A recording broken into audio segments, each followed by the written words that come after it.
Let's record in an abandoned construction site. What could go wrong? So I've been trying to record this video for days, like days and days, actually weeks. I gotta find somewhere that's not in the wind. All right, I made this whole video and realized that I didn't have my autofocus settings right, so I wasn't in focus, which friggin' sucks. Anyways, we are in beautiful Ucluelet, British Columbia. I'm on a construction site here, hiding behind a trailer from the wind. And I want to talk about this teeny tiny little flash that was sent to me by Zeniko. That's upside down. By Zeniko. This is the ZF08 or ZF, but that'll cost you 25% more in tariffs if you pronounce it that way. I want to be straight up. I'm terrible at flash photography. I'm very, very bad at flash photography. It's a skill that I have actively avoided learning because I'm intimidated by it. It's something that scares me. So I've avoided it. I'm very set in my ways, in the things that I shoot and the way that I shoot. So when Zeniko reached out to send me this flash, I was very hesitant for a couple of reasons. One, it's a single pin hot shoe fired flash. So it doesn't talk to the camera at all. It's fully manual. You have to know what you're doing, which I don't. I'll post a couple of pictures that I took with it. I got one of my partner Lindsay that I liked, but I don't know if flash photographers out there think that it's any good. But I'm gonna link to a video below of another gentleman that reviewed this flash that is actually a portrait photographer and talks about it a little more professionally than I am today.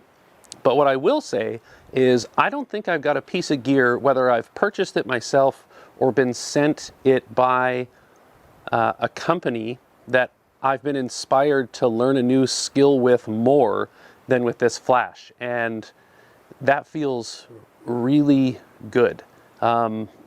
It's something special to have something that makes you want to learn something new, especially at my age. I'm almost 50 years old. I don't like learning new things. I'm at that point in my life where if it's new, it scares me. But this little flash is the opposite of that for me. So it's beautifully built flash. I believe it's aluminum around the outer edge here. Plastic top and bottom, but it's kind of like leather textured on the top. You got the flash element in the front, obviously. Power button and strength setting button on the side. It's got 5 levels of flash from 1/16 of full power up to full power. It's got 5 little LED indicators. You can't really see them, but it tells you the battery level of the flash and the power level that you're at. This thing will do 440 full power flashes on a single charge. It's rechargeable via USB-C, which you can see right there. I think this thing is really, really cool. And again, when they reached out, my instinct was to say no, because I stink at flash photography. I'm no good at it. But it's made me realize that that's an area where I can learn and grow and become a better photographer because of some little piece of gear. Some of my cameras have built-in flashes, and I have some other TTL flashes, some big speed lights and stuff like that. They talk to the camera, so if you sort of know what you're doing with them, it's nice and easy, but those things are huge. My big speed lights are huge. My built-in flashes on my camera are tiny and not very powerful. So this kind of bridges the gap between the two. It's small and powerful, but it doesn't talk to the camera. So if you want better results than a built-in flash, but you don't want to use a giant speed light, this is definitely something that's worth looking at, especially for the price. I can't remember, I'll put it down below here, what it is in USD and Canadian dollars, which is changing rapidly every day, but what it is today, I will put that there. I'm going to throw this thing on a camera so you can see how small it really is, and I've chosen the smallest camera that I own to put it on, but whatever. So this is what it looks like on my Canon M, so the original EOS M, which is a tiny, tiny camera, and you can see it's so small on here, and it's just a beautifully made little piece of gear. And I have to say, I'm super excited to learn with this thing.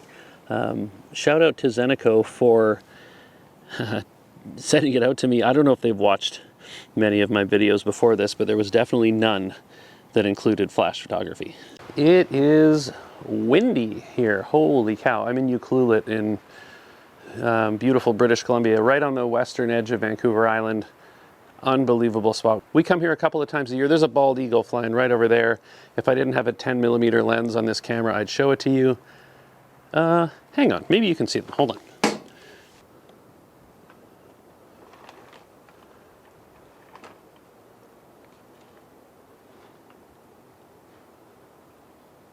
They're just flying right above the clouds there. I don't know if you can see them. Anyways, I'll put all the links down below to the product and to that other video I was talking about that gives a more technical breakdown and shows somebody actually shooting studio portraits with this thing.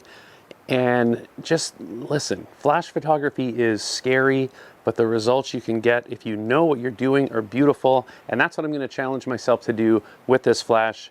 Shout out to Zeniko for sending it to me. They're not paying me to make this video. No money has exchanged hands, and they don't get to see this video before I put it out. So you're getting my honest, non-flash photography person review of a flash. And that may seem weird. It does seem weird to me, but that's what we do here on this channel. We do weird stuff. Definitely worth a look. It's affordable. Again, really well built.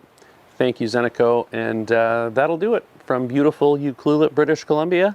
I'm gonna go and cook some salmon and be a really stereotypical West Coast Canadian boy. I will see you guys in the next video. Bye.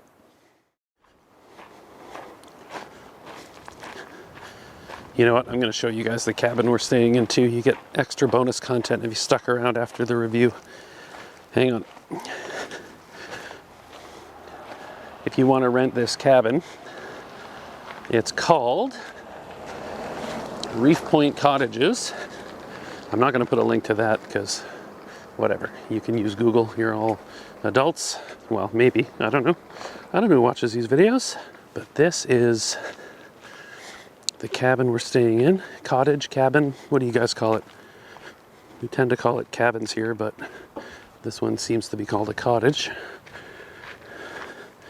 This guy right here, number 255. Absolutely gorgeous. Backs onto the ocean. Yeah. Anyways, have a great day.